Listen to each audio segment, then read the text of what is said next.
আমাৰ সতীৰ্থ বিধায়ক আছিল 2006 চনৰ পৰা 2016 চনলৈকে প্ৰাক্তন সাংসদ তথা নাওবৈচা সমষ্টিৰ প্ৰাক্তন বিধায়ক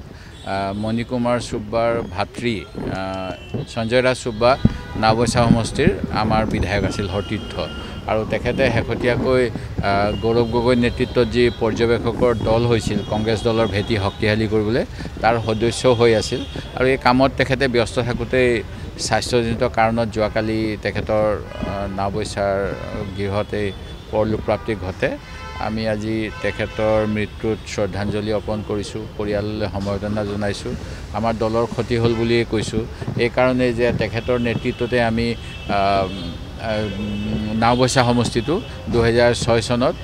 অন্য দলৰ হাতৰ পৰা পুনৰ উদ্ধাৰ কৰিবলৈ সক্ষম হৈছিলোঁ আৰু তেখেতে প্ৰতিনিধিত্ব কৰিয়েই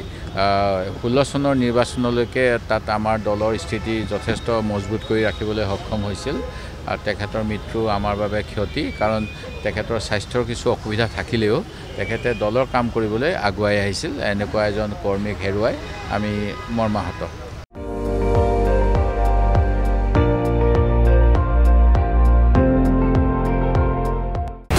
আপুনি চাই আছে ND24